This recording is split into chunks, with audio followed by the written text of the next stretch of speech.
Okay, my name is Samina Yasmin, and I originally come from Pakistan. I'm going to tell you a story about how I met my husband and how, obviously, I got married to him. It was 13th of April, 1992, 20 past 9 a.m. As usual, I was late for a meeting. The reason being that I was told that it's being held in a place called Love House. Now, it sounds very seedy, but it's actually part of the university staff development office. And there was a cross-cultural communication training workshop for academics. And because I was late, I entered the room, and there was only one round table possible where I sat down, and there was this nice man sitting next to me.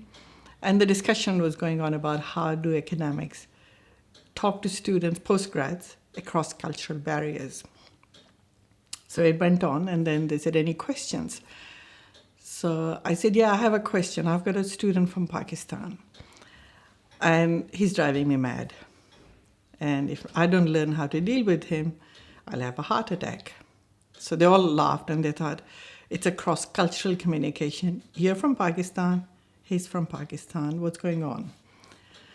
So I explained to them that actually I was born in Pakistan, and yeah, the culture is very traditional, or it used to be in those days. But I come from a family where my mother was very progressive, and I'm beginning to think that even my father was very progressive from his own background. And they had treated their daughters and sons in a very equal manner. We were all educated in the same way. And that's why when I was 22 years old, that I came to Australia to study at Australian National University.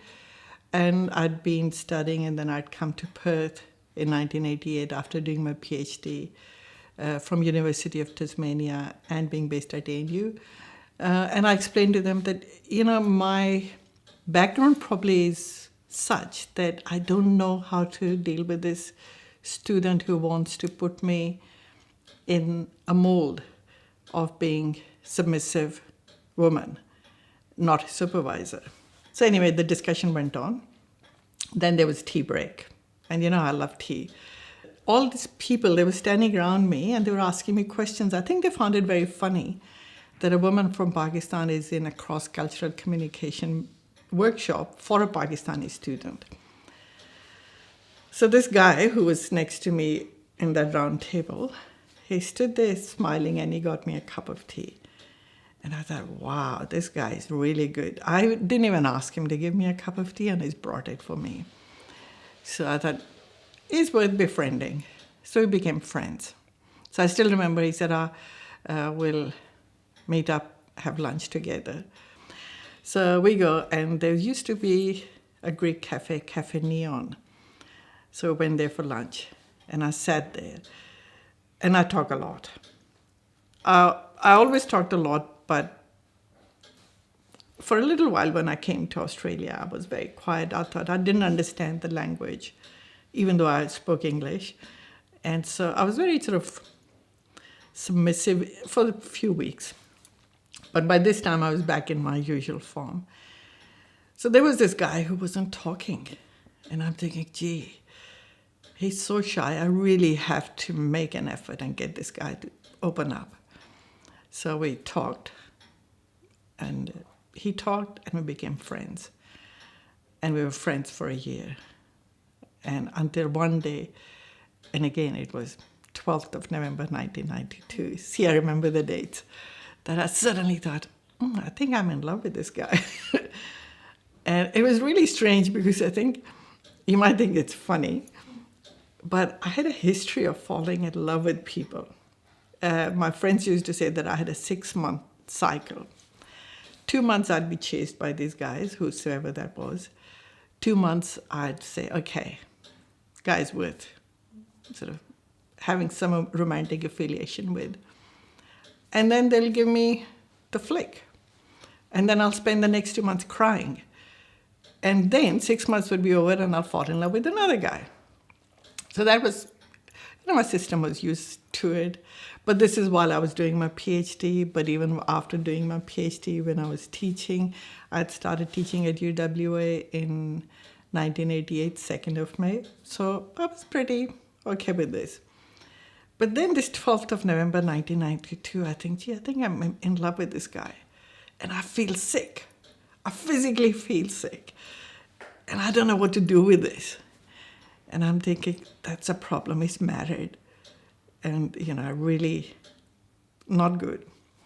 And I still remember my friends, all those who had gone through those 6 monthly love cycles for me.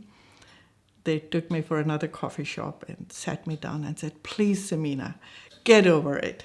No, we can't go through another 6 monthly cycle. We can't see you crying. Okay. So then I go back and I think, what do I do? So I said a prayer. That's what I always do. And the prayer was, God, really, I think I'm in love with this guy. And I'm feeling pretty sick about it. What do I do? And so it was just, okay, calm down. You can love him. And I think relationships have their own dynamics. So obviously his marriage wasn't strong at that stage. And around the time that it dawned on me that I was in love with him, I think it dawned on him as well that he was in love with me. So then the few months were a bit tough. Once his marriage came to an end, he came to me and said, not leaving my ex-wife for you, I'm leaving her for myself. So again, I'm thinking, that's pretty difficult. Here I am sick with love and he's saying there's no guarantee. Say another prayer. So I said another prayer. Okay, calm down. It's all right, deal with it. And then it was really funny because it stayed on like that. He came to Pakistan, met my mother, met my father, met people around, everyone. And it was still the same. There's no commitment. Once I get over my decisions, I'll decide. So then I thought, okay, now what do I do? So there was one day, I remember we were walking past UWA. And he said, when we get married? And I said, but you haven't asked me to get married to you yet. And he said, well, you're so sort of progressive, why don't you ask me? So I said, okay. So I had to go down on my knees and say, would you marry me? And he said, I'll think about it. I said, okay. I said, okay, your turn. So he went down on his knees and said, will you marry me? And I said, I thought about it, and I walked away. I said, that's it. But then I thought, no, this is serious. Okay, let's say a prayer. So again, I said a prayer, which is in Islam, it's called istikhara. And it was basically, God, I really do love this man. By then, I was not sick anymore with love. I was in love, but I wasn't sick. And I sort of started eating again, and I wasn't sort of getting emaciated. And I said, what do I do? And it was like, okay, that's all right. But the question really was, do I marry him as he is? He was a lapsed Christian, and I'm a Muslim. Or do I ask him to convert to Islam? And that's really where I think all that prayer became very significant. Because traditional understanding of Islam is that a Muslim man can marry women of the holy books, so Christians and Jews, but a Muslim woman can't marry outside.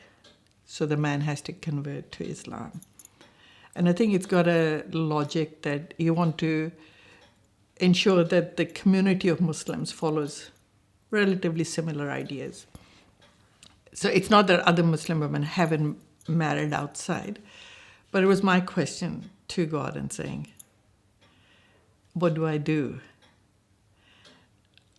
And I knew very clearly in my head that if I get married to him, without him converting to Islam, I won't feel comfortable. And it wasn't just because he's not a Muslim. I think it was more to do with my concept of God or my love for God.